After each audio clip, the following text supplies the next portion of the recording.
ഇന്നത്തെ പൊതുവയിൽ പിന്നെ ഇൽമിന്റെ മഹത്വങ്ങളെ കുറിച്ചാണ് നമ്മോട് പറഞ്ഞത്. എല്ലാവരും മദ്രസയും കാര്യങ്ങളൊക്കെയും തുടങ്ങാൻ അടുത്ത് നിൽക്കുമ്പോൾ നമ്മുടെ മക്കള് ഇൽമിന്റെ റൂട്ടിലേക്ക് തിരിക്കേണ്ടതും പിന്നെ ദീനീപരമായ ഇൽമുകൾ നമ്മുടെ മക്കളുടെ ആ ചെറിയ ഹൃദയത്തിൽ അത് ഉണ്ടാക്കി കൊടുക്കേണ്ടതും രക്ഷിതാക്കളാണ് എന്ന നമ്മുടെ ഓരോരുത്തരുടെയും ബാധ്യതയാണ്. ഇന്നത്തെ കാലത്ത് പറഞ്ഞാൽ ഭൗതികമായി തന്നെ ആളുകൾ ഇങ്ങനെ ചിന്തിക്കുകയും ദീനപരമായിട്ടുള്ള ഇൽമിന്റെ ഒരു പ്രസക്തി നൽകാത്ത ഒരു കാലമാണ്. ആദ്യമായി ഖുതുബ പറഞ്ഞു, ഇന്നൽ ഇൽമ ഹയാത്തുൽ ഇസ്ലാം. നമ്മുടെ ഈ ഇസ്ലാം എന്ന് പറയുന്ന പരിശുദ്ധമായ മതം, ആ മതത്തിന് നമ്മുടെ ശരീരത്തിൽ ആത്മാവുള്ളതുപോലെ ഈ ഇസ്ലാമിന്റെ ഒരു ഹയാത്തുണ്ട്, ഒരു നിലനിൽപ്പുണ്ട്. ആ നിലനിൽപ്പാണ് ഇൽമു എന്ന് പറഞ്ഞത്. അറിവെന്ന് പറഞ്ഞു ദീനിന്റെ കാര്യങ്ങൾ ഗുണപരമായി പഠിക്കുക, അറിയുക, മനസ്സിലാക്കുക എന്നത് അത് ഇസ്ലാമിന്റെ ജീവനാടിയാണെന്ന് സയ്യിദുനാ മുഹമ്മദ് റസൂലുള്ളാഹി തങ്ങൾ പഠിപ്പിച്ച ഹദീസ് നമ്മുടെ ഖുതുബ നമ്മോട് വളരെ ഗൗരവമായ രൂപത്തിൽ പഠിപ്പിക്കുകയുണ്ടായി. അന്നത്തെ കാലത്ത് പറഞ്ഞ അങ്ങനെയാണ്, ദീനിന്റെ പ്രസക്തി കൊടുക്കാത്ത കാലം. ഏതായാലും മക്കള് പിന്നെ ദീനിനെ പഠിക്കട്ടെ, ദീനിൽ ഭയങ്കര ഉഷാറാകട്ടെ, ദീനിൽ കുറെ പഠിച്ച സർട്ടിഫിക്കറ്റും കാര്യങ്ങളും ഉണ്ടാകട്ടെ എന്ന് താല്പര്യപ്പെടുന്ന ഒരു സമുദായം, ഒരു കാലഘട്ടത്തിലാണ് നമ്മുടെ ഇന്നത്തെ പോക്കൊക്കെ. അതുകൊണ്ടാണ് എല്ലാ ഫിത്നകളും എല്ലാ അപകടങ്ങളും നമ്മുടെ കാഴ്ചവട്ടിലേക്ക് ഇറങ്ങി വരാൻ കാരണം അതാണ്. നമ്മുടെ മക്കൾക്ക് ദീനിന്റെ ഇൽമു പഠിപ്പിച്ചു കൊടുക്കണം. നമുക്ക് ശാശ്വതമായി പാർക്കേണ്ട ലോകത്തിലൊക്കെയും നമ്മെ കൈപിടിക്കുന്ന ഏറ്റവും വലിയ ഒരു വിഷയമാണ് നമ്മുടെ മക്കളെ ദീനിന്റെ ആദിമ്യങ്ങളായി വളർത്തുക, ആലിമ്യങ്ങളാക്കാം, നമ്മുടെ മക്കളെ ആസിര്യങ്ങളാക്കാം, ദീനിന്റെ വഴിയിൽ നമ്മുടെ മക്കളെ ഇറക്കി വിടുക എന്നത്. അതുകൊണ്ട് ദുനിയാവ് വേണ്ടെന്നല്ല, ദുനിയാവ് വേണം എന്നത് എല്ലാ സാഹചര്യങ്ങളിലും ദീനും ദുനിയാവും ഒന്നിച്ചു പഠിക്കാനുള്ള എല്ലാ സാഹചര്യങ്ങളും നമ്മുടെ മുന്നിലും. എന്നിട്ട് പോലും ദീനിന്റെ പ്രസക്തി കൊടുത്തില്ല എങ്കിൽ അത് നമുക്ക് വലിയ നഷ്ടമാണ്. എത്ര സർട്ടിഫിക്കറ്റ് ഉണ്ടായാലും നമ്മുടെ മരണസമയത്ത് നമുക്ക് കരിമ ചൊല്ലി മരിക്കാൻ ഈ സർട്ടിഫിക്കറ്റ് ഒന്നും നമുക്ക് കുടത്തിൽ പിടിക്കൂല. അത് അവസാനം മടക്കിയിട്ട് ഏതെങ്കിലും ചുമലിൽ വെക്കേണ്ടി വരുന്നല്ലാതെ അവസാനം മരിക്കുമ്പോ നമുക്ക് ഈമാൻ കിട്ടി മരിക്കണോ, നമ്മുടെ മക്കൾ നമ്മെ ഏതെങ്കിലും വൃദ്ധാശ്രമത്തിലോ അല്ലെങ്കിൽ ഏതെങ്കിലും കൊണ്ടുപോയിട്ട് വിടാതിരിക്കണോ എന്നാൽ നമ്മുടെ മക്കൾക്ക് ആരാണ് ഉപ്പ, ആരാണ് ഉമ്മ, ഉസ്താദ് എന്താണ്, പള്ളി എന്താണ്, ആ പ്രായമുള്ള ആളുകൾ എങ്ങനെ ബഹുമാനിക്കണം, അത് പഠിപ്പിക്കേണ്ട സ്ഥലത്തിൽ പഠിക്കണം. എത്ര ഡിഗ്രി പഠിച്ച ആളുകൾ പോയി നിങ്ങൾ ചോദിച്ചോളൂ. ഇവിടെ മക്കൾ പ്ലസ് ടു പിന്നെ അതുപോലെ SLC കുറെ പഠിക്കുന്നവരുണ്ട്. ആരുടെ എല്ലാ ചരിത്രങ്ങൾ, ഏതെല്ലാം ഹിസ്റ്ററി നമുക്ക് കേൾക്കാത്ത പേരുണ്ട്, ഏതൊരു രാജാവിന്റെ ചരിത്രം, ഏതോ ഒരു ലോകത്തിന്റെ മൂലയിലുള്ള ഏതെങ്കിലും ഒരു സ്ഥലത്തിന്റെ ചരിത്രം ഇതെല്ലാം പഠിക്കുന്നവരുണ്ട്. പാതിരാത്രി 2 മണിക്ക് 3 മണിക്ക് എന്തെങ്കിലും A+ കിട്ടാൻ വേണ്ടി അതാണ് നമ്മുടെ മക്കളെ സന്തോഷിപ്പിക്കട്ടെ, വേണം വേണ്ടെന്നല്ല. പക്ഷെ അതിന്റെ ഏതെങ്കിലും ഒരു സ്ഥലത്തിൽ ഉമ്മാനെ കുറിച്ചുള്ള ഒരു സബ്ജക്ട്, ഉപ്പാനെ കുറിച്ച് ഒരു പഠിക്കുന്ന ക്ലാസ്സിൽ പുസ്തകത്തിൽ പഠിച്ച ഒരു വിഷയം ഇങ്ങനെ പഠിക്കേണ്ടതില്ല, കണ്ടിട്ടില്ല, കേട്ടിട്ടില്ല, ആരും കേട്ടിട്ടുണ്ടാവില്ല. നമ്മളെ ബഹുമാനപ്പെട്ട അബ്ദുൽ നമ്മുടെ നാട്ടിൽ ഭയങ്കര പഠിച്ച അല്ലെ ഒരു സയ്യിദാണ്, ഭയങ്കര പഠിച്ച ജർമ്മനി അല്ലെ പോയിട്ട് പഠിച്ചിട്ടുണ്ട്. അതാവും ഈ വർക്കത്തിലറിയുള്ളൂ, ഇങ്ങനെ കാര്യം പറഞ്ഞേ എന്ന് ഓർക്കുന്നില്ല. ഇവിടെ നാട്ടിൽ അബ്ദുൽ തങ്ങളത്തെ പഠിച്ച ആള്, ഭൗതികമായിട്ട് പഠിച്ച ആള് വേറെ ഇല്ലാതെ അത്തരം പഠിച്ചിരുന്നു. ആ തങ്ങൾ ഇങ്ങനെ പഠിക്കാൻ തോന്നിയാണ് ശരിക്കും ഓർമ്മയില്ല.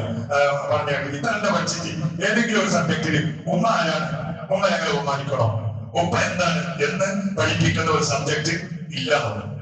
അതാണ് യഥാർത്ഥം, അതാണ് നമുക്ക്. അത് പഠിക്കണമെങ്കിൽ എവിടെ വരണോ, 1ാം ക്ലാസ് തൊട്ട് മദ്രസയിൽ പഠിക്കണം. അതവോടുകൂടി പഠിക്കണോ, പഠിച്ചാലേ ആ മക്കൾ അതവുള്ള മക്കളാവുള്ളൂ. ആ അതവ് നമ്മുടെ മക്കളുടെ ഹൃദയത്തിൽ നിന്നാലേ നമ്മുടെ മക്കൾ അതവുള്ള മക്കളായി.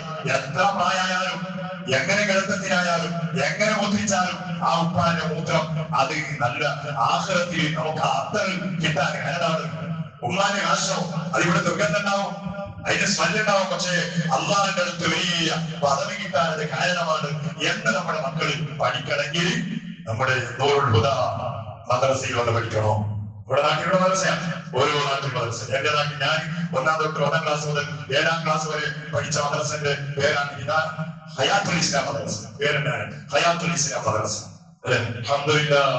അന്ന് പഠിച്ചുകൊണ്ടാണ് നിങ്ങളുടെ മുന്നിൽ പോകുന്നതും ഇമാമത്ത് നിൽക്കുന്നതും വലിയ സന്തോഷമാണ്. എവിടെ പഠിച്ചു? ആകാശത്തിന് അങ്ങ് വെച്ചതല്ല, അലിഫ് ബാഗ് തൊട്ട് പഠിപ്പിച്ചതാണ്. അലിഫ് ബാഗ് 5ാം ക്ലാസ് ഞാൻ ഓർക്കുന്നത്. എന്റെ ഉമ്മാന്റെ കാക്കാണ് എന്റെ 1ാം ക്ലാസ് തൊട്ട് മുതലുള്ള ഉസ്താദ്. പിന്നെ ഫാമിലിന്റെ ഉസ്താദാണെങ്കിൽ അടിക്ക് കണക്കൊന്നുമില്ല, അടിയോടുകൂടി അറിയാം. പിന്നെ ഫാമിലി ഉസ്താദ് പറഞ്ഞില്ലല്ലോ, അവിടെ നിങ്ങൾ പഠിച്ച ഞങ്ങളുടെ നാട്ടില് ഇവിടെ കാക്ക അല്ലെ മുപ്പാപ്പ അങ്ങനെ ആണെങ്കിൽ പിന്നെ ഓഫറായിട്ട് അറിയാം. ഞാൻ കേൾക്കാനൊന്നുമില്ല ഫാമിലി അടിയോടുകൂടിയല്ലേ അൽഹംദുലില്ല. ആടിയോട് ഭയങ്കര നേട്ടമുണ്ടായിട്ട് അങ്ങനെ സ്കൂൾ മദ്രസയിലാക്കി സ്കൂളിൽ അഞ്ച് പഠിക്കുമ്പോ ആദ്യമായിട്ട് വെള്ളിയാഴ്ച മാഷന്റെ പാല് കുടിച്ചിട്ടുണ്ട്. സ്കൂളിൽ അഞ്ചാണ്, മദ്രസയിൽ അഞ്ചാണ്. ഈ കാക്ക മരിച്ചുപോയി അമ്മ പുറത്തു കൊടുക്കട്ടെ. ഒരു ദിവസം ഞാൻ പ്രതീക്ഷിക്കാതെ സ്കൂൾ മദ്രസ അടുത്താണ്, സ്കൂൾ വിട്ട് പള്ളിക്ക് വരുമ്പോ എന്നെ വിളിച്ചു പറഞ്ഞു, നീ പള്ളിക്ക് ഇങ്ങനെ പോകുമ്പോ അന്നത്തെ ടിപ്പിന്റെ നല്ല മതമിട്ട മതത്തിന്റെ ഇതിൽ കത്തപ്പെട്ട് ഇരിക്കേണ്ടത് അല്ലെ, കത്തപ്പെട്ടിട്ട് വെള്ളയിട്ടിട്ട് മതത്തിന്റെ ഇടിൽ കാക്ക പറഞ്ഞു സാറിന് ഈ പോകുമ്പോ ടിപ്പിന്റെ നല്ല ഇടിന് പറയുന്നുണ്ട്, അത് നിന്നിട്ട് പോകണം സന്തോഷമായി. പക്ഷെ പറഞ്ഞ് അതിനെന്തൊരു പണിയാക്കണോ വാലൊക്കെ വെക്കാൻ തുടങ്ങി. വെള്ളിയാഴ്ച മാറി 2ാം ക്ലാസ് മദ്രസയിൽ സ്കൂൾ അന്തരില്ല. അന്ന് തൊട്ട് നമ്മുടെ ആ ഉസ്താദന്മാർ ഇങ്ങനെ പ്രാക്ടിക്കലായി നമുക്ക് പഠിപ്പിച്ചതുകൊണ്ട് വലിയ സന്തോഷം, വലിയ ധൈര്യം, അതുപോലെ എല്ലാം അതുപോലെ. ഇന്ന് നമ്മുടെ മക്കൾക്ക് എന്താണ് നഷ്ടപ്പെട്ടത്? അതിന്റെ പുറകിനോടുള്ള താല്പര്യം നമുക്കില്ല. മക്കളെ പഠിച്ച് 5 നേരം മദ്രസ 5 നേരം നിശ്ചയിക്കണോ, ജമാഅത്ത് 27 ഇറങ്ങി പോയി പഠിച്ചു പോയിട്ട് എക്സാം എടുത്ത് എഴുതിയല്ലാതെ എക്സാമിന് മാർക്ക് എടുത്തിട്ടല്ലാതെ ആ മക്കൾ വരുന്ന പള്ളിക്ക് 5 വക്ത് നിശ്ചയിക്കുന്നുണ്ടോ, നോക്കുന്നുണ്ടോ, ഖുർആൻ ഓതുന്നുണ്ടോ? ഇല്ല. എന്റെ ഉസ്താദ് പഠിപ്പിച്ച് രക്ഷിതാക്കളാക്കുന്ന ഞങ്ങൾ അതിന് മൈൻഡ് കൊടുത്തില്ല. പിന്നെ ഇങ്ങനെ ഈ ഭയങ്കര ഇൻട്രസ്റ്റ് ആണ്. എത്ര ഫീസ് മദ്രസ ഇപ്പൊ നമ്മുടെ നാട്ടിലെ മദ്രസ എന്ന് പറഞ്ഞാൽ ഒരു കുട്ടിക്ക് മാസത്തിന് 100 രൂപ, 100 രൂപ മാസത്തിന് ഒരു കുട്ടിക്ക് 100. അത് ഒരു പ്രായം 3-4 കുട്ടികളുണ്ട്, എല്ലാവർക്കും ഇല്ല. അതിൽ ഓഫറും അതിൽ പാവത്തെ കുട്ടിയാണെങ്കിൽ അതിലും ഓഫറുണ്ട്. ഒരു മാസം കണക്കൂട്ടി നോക്കിയാൽ ഒരു കൊല്ലത്തിൽ എത്ര 10 മാസം മദ്രസ, 10 മാസം എത്ര പൈസയായി മദ്രസക്ക്? 1000 രൂപ. ഈ 1000 രൂപ കൊടുക്കുമ്പോ ഒരു ഉപ്പമാരുടെ പ്രശ്നം കണ്ടാലോ പ്രയാസം കണ്ടാലോ ഉസ്താദ് ചോദിച്ചാലും ഉസ്താദിനോട് എന്തിങ്ങനെ ചോദിക്കുന്നത്, എന്ത് ചോദിക്കുന്നത് എന്നാലോ ഇവിടെ തുടങ്ങി. ഓരോ നാട്ടിൽ പോയാലും അഡ്മിഷൻ സ്റ്റാർട്ട്, അഡ്മിഷൻ ഓഫർ, ഇങ്ങനെ എല്ലാ സ്കൂളിന്റെ എന്നിട്ടോ ചെറിയ പൈസന്റെ സ്കൂൾ ആർക്കും വേണ്ട. ഇപ്പോ വേണം ചെറിയ പൈസന്റെ നോക്കുന്ന എത്ര ഫീസ് ഫസ്റ്റ് 60,000 നല്ല 70,000 നല്ല ഉത്സാഹം. എന്നിട്ട് ഈ 70,000 കൊടുത്ത് പഠിപ്പിക്കുമ്പോ ഒരു സംസാരിക്കാം ചോദിച്ചപ്പോ ഫീസല്ലേ. ഇത് മാത്രമാണോ 70,000 ഇല്ല? ഓരോ പരിപാടിയും ആ ഡ്രസ്സിന് വേറെ, ഈ ഡ്രസ്സിന് വേറെ, പിന്നെ അതിന് വേറെ, അതപ്പോൾ ഇതിലെ കൊല്ലത്തിന് ഒരു ട്രിപ്പ് 10,000 10,000 എല്ലാം കൊടുത്തു. 1 ലക്ഷം എന്തിന്? ചെറിയ ABC അവസാനത്തിന് പഠിക്കാൻ, 1ാം ക്ലാസ് പഠിക്കാൻ, 2ാം ക്ലാസ് പഠിക്കാൻ ഇത്തരം കൊടുത്ത് അല്ലെ പഠിപ്പിച്ച് ഒരു പ്രശ്നമില്ല. എന്നാൽ ഇതിന്റെ വിഷയം വരുമ്പോ ഭയങ്കര പ്രശ്നമാണ്. ഫീസ് പറഞ്ഞ പ്രശ്നം. അതിനെ ഇപ്പൊ നല്ല വിദ്യാർത്ഥികാരെ നല്ല ഉഷാറാക്കി മദ്രസ ഭയങ്കര സ്റ്റാൻഡേർഡ് മദ്രസ, ഫീസ് ഭയങ്കര ഫീസ് വെച്ചത് ആളുകൾ ഭയങ്കര നല്ല പഠിക്കപ്പെടാം. ഫീസിന്റെ അവന്റെ മദ്രസ പൈസ കൊടുക്കാൻ പഠിച്ചതല്ല. ഇപ്പൊ ഇരുമയുടെ പൈസ കൊടുത്ത് പഠിക്കാൻ തുടങ്ങി. എന്താണോ നമ്മുടെ താല്പര്യം മനസ്സിലാക്കി പൈസ കൊടുത്താലേ അതിന് വാല്യൂ ആയിട്ടുള്ളൂ. പൈസ കൊടുത്താൽ അതിന് നിലയും വിലയും ഉണ്ട് എന്ന് മനസ്സിലാക്കുന്ന ഒരു പൊട്ടന്മാരായ മനുഷ്യരാണ് ഇന്നത്തെ മനുഷ്യന്മാരെന്ന് പറയുമ്പോൾ അനുഭവം പഠിപ്പിക്കാനും പൈസ വെച്ച് പഠിപ്പിക്കാൻ തുടങ്ങി വിദ്യാർത്ഥികൾ.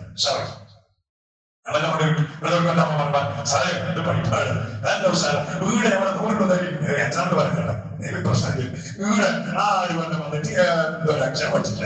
ആടെ പോയിട്ട് ഒരു കൊല്ലത്തിന് ഭയങ്കര പഠിപ്പിച്ചത് ഭയങ്കര പറയാണ്ട് കുറെ കഴിഞ്ഞാൽ പഠിപ്പിച്ച സാറാപ്പങ്ങനെ ഉപ്പ വെച്ചിട്ട് അപ്പോ എന്തുണ്ടാവില്ല, ജാസ്തിയില്ല, പാത്തയില്ല, ഉപ്പാന്റെ ഓർമ്മ കഴിയില്ല. എത്ര ഉപ്പമാരുണ്ട് മരിച്ചിട്ട് ഒരു മരിച്ച ദിവസം വരുമ്പോഴെങ്കിലും ഓർക്കുന്ന ഒപ്പം മക്കളുണ്ടെങ്കിൽ ഇല്ല. എന്തേ പഠിച്ചില്ല?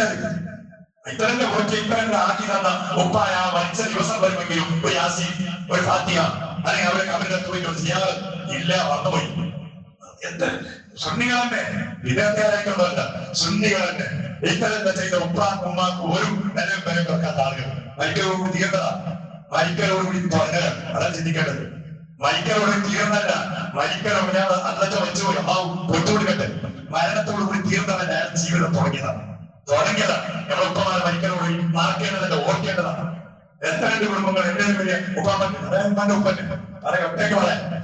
നമ്മളെ യുവാസ് ഫാമിലിക്ക് പോകുന്നതിനോട് പറയാം ഉപ്പാന്റെ അല്ല ഉമ്മാന്റെ ഉപ്പ 2 മരിച്ചു പോയിട്ടുണ്ട്. ആ നാട്ടിൽ പകുതിയിലേറെ സ്ഥലങ്ങൾ പോയിക്കൊള്ളതാണ്.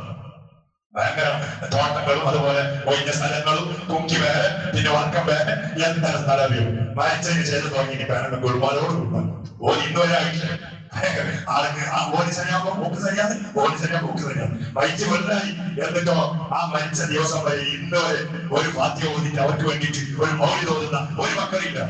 എന്നാൽ എന്റെ ഉപ്പാക്ക് സ്വന്തമായി ഒരു സ്ഥലമില്ല. ഉമ്മാന്റെ ഉപ്പ കൊടുത്ത ആ ഒരു ചെറിയ സ്ഥലത്തിൽ പല കെട്ടിയിട്ട് അന്ന് താമസിച്ച ഉപ്പയാണ്. ഒരേ മോനോട് ഉപ്പ വെച്ചിട്ട് ഉപ്പ വെച്ചിട്ടുണ്ട്. ഉപ്പന്റെ ഉമ്മ വെച്ചിട്ട് എന്റെ ഓർമ്മ ശരിയാണ് ഒരു 27 കൊല്ലം. പക്ഷെ 27 കൊല്ലത്തിൽ എല്ലാ റബീഉൽ ആഖിർ മാസം വരുമ്പോ ആ ഉപ്പ എല്ലാ കുടുംബങ്ങളെ വെച്ചിട്ട് ഇന്ന് വരെ അൽഹംദുലില്ലാ നമുക്കൊരു മാതൃകയാണ്. നമ്മുടെ മനസ്സിൽ ഇപ്പൊ നമുക്ക് ചെയ്തിട്ടുണ്ട്. ഇനി ആര് മരിച്ചാലും അവരെ മറക്കാതെ ഇങ്ങനെ ഓതണോ, അവരോടും രാസിയോടും ഭക്ഷണം കൊടുക്കും, ഉസ്താദ്മാരെ വിളിക്കും, കൈമളക്ക് കൊടുക്കും. എന്താ കാരണം ഉപ്പാന്റെ ഒപ്പം ആക്കി വെച്ചിട്ട് അതാണ് ആക്കി വെച്ചാൽ പോയി. പിന്നെ ഇതങ്ങായി ഓർമ്മയില്ല, ഉപ്പാന്റെ ഓർമ്മയില്ല, സ്ഥലത്തിന്റെ ഓർമ്മ മാത്രം. ആരോ വീട് പാടി വേറെ വീട് കൂടി ആരോട്ടേക്ക് ഓടി പോയി അങ്ങ് ഇപ്പം വന്ന് ഇതൊക്കെ പ്രശ്നമാണ്, ചെയ്യാത്ത പ്രശ്നങ്ങൾ ഓർമ്മയില്ല. ഉപ്പാന്റെ അരിക്കാനോടുകൂടി ഓർക്കേണ്ടതാണ്. അന്നത്തെ നാട്ടിൽ കുറെ ആളുകൾ നമ്മുടെ ദേശം കുറെ ആണ്ട് കുറെ അവരെ മെച്ച ദിവസം വരുമ്പോ മോടി ഓതുന്ന ഗ്യാസി ഓതുന്ന കുറെ വീട്ടുകാർ വേണോ ഉസ്താമാനെ വിളിക്കൊണ്ട് പറയുന്ന പിച്ചിനെ കുറിച്ചല്ല. നിങ്ങൾ ഇന്ന് ജോലി പരക്കാര് മക്കളുടെ ജോലി എന്നാ ഈ മക്കൾ വലുതാകുമ്പോ മനസ്സിലാക്കൂ വെച്ചാൽ അവർ ഓർക്കണോ. അതില്ലാത്ത കാലം എത്ര ഉപ്പമാണ് എത്ര ഉമ്മമാണ്. കഴിഞ്ഞ റമദാനിൽ എത്ര നമ്മുടെ നാട്ടിൽ എത്ര വലിയ ആളുകൾ വെച്ചുപോയി. ഉമ്മമാർ 27 ദിവസം 25 ദിവസം വെച്ചുപോയ ആളുകളുണ്ട്. പക്ഷെ ആ റമദാനാകുമ്പോ അവരെ പേര് നോമ്പ് തർപ്പിക്കൽ ഇല്ല പറഞ്ഞിട്ടുണ്ട്, പറയാത്തത് എന്റെ ഓർമ്മയില്ല, മറന്നുപോയി. അതാണ് അതൊക്കെയും നമ്മുടെ മക്കളുടെ ഹൃദയത്തിൽ ആ തറപ്പിച്ച് വെക്കുന്ന ഒരു പദ്ധതിയാണ് മദ്രസ പദ്ധതി എന്ന് പറഞ്ഞാൽ. അതിന് വേണ്ടിയിട്ടാണ് വലിയ വാന്മാരൊക്കെ നമുക്കിപ്പോ അയക്കാൻ മാത്രം പണിയുള്ളൂ. ഇതിന്റെ കിതാബ്, ഇതിന്റെ സിലബസ്, ഇതിന്റെ എങ്ങനെ പഠിപ്പിക്കണോ അതിന് വേണ്ടിയിട്ട് നമ്മുടെ സമസ്തയുടെ ഉലമാക്കളുടെ രാത്രിയും പകലും ഉറക്കില്ലാത്ത അധ്വാനമുണ്ട്. നമ്മ മനസ്സിലാക്കാൻ കാരണം ചെറിയ 10,000-ലേറെ മദ്രസ ഉണ്ട്. ഉസ്താദ്മാരുണ്ട്, ലക്ഷത്തിൽ വരെ ഉസ്താദ്മാരുണ്ട്. ലക്ഷത്തിൽ വരെ ഉസ്താദ്മാരുണ്ട്. ഇപ്രാവശ്യം കഴിഞ്ഞ പൊതുപരീക്ഷയിലെ പരീക്ഷ 5-ലും 7-ലും 10-ലുമായിട്ട് ഒരുപാട് ലക്ഷങ്ങൾ മക്കൾ വിദ്യാർത്ഥികളെ പരീക്ഷ എഴുതിയത്. അവർക്ക് പേപ്പർ ഗവൺമെന്റ് കൊടുത്തതല്ല, അവരുടെ പരീക്ഷാ പേപ്പർ, അവരുടെ പരീക്ഷ ബോർഡ് എല്ലാ സമസ്തന്റെ ഉലമാക്കളുടെ നേതാക്കളുടെ ആ പരിശീലനത്തിലാണ്. അതിന്റെ ബാക്കിൽ വലിയ ശക്തിയുണ്ട്. സമാന്മാരായ ആര്യങ്ങളുടെ പൊരുത്തണ്ട്, ശംസുലമയുടെ അതുപോലെ കഴിഞ്ഞുപോയ മഹാന്മാരായ പണ്ഡിതന്മാരുടെ പൊരുത്തണ്ട്. അത് നമ്മുടെ മക്കൾക്ക് പഠിപ്പിക്കണം. ഇൻട്രസ്റ്റ് നമ്മുടെ മനസ്സിൽ വേണം. മദ്രസ എന്ന് പറയുമ്പോൾ അതൊരു സില്ലി വിഷയമായി കണക്കൂട്ടിയാൽ അവസാനം നമ്മുടെ മക്കൾ നമ്മുടെ കൈവിട്ടു പോകും. അല്ലാഹു സലാമത്താക്കുമാറാകട്ടെ. മക്കളെ കൊണ്ട് ദുനിയാവിലും ആഖിറത്തിലും അല്ലാഹു ഇസ്സത്തും ബറാഅത്തും സന്തോഷവും അല്ലാഹു നിലനിർത്തി തരട്ടെ. ആമീൻ. വാഖിറു ദഅ്വാനാ അൽഹംദുലില്ലാഹി റബ്ബിൽ ആലമീൻ. ഇലാ ഹദ്റത്തിൽ നബിയിൽ Mustafa Muhammad sallallahu alaihi wasallam. al-Fatiha. A'udzu billahi minasy syaithanir rajim. Bismillahirrahmanirrahim.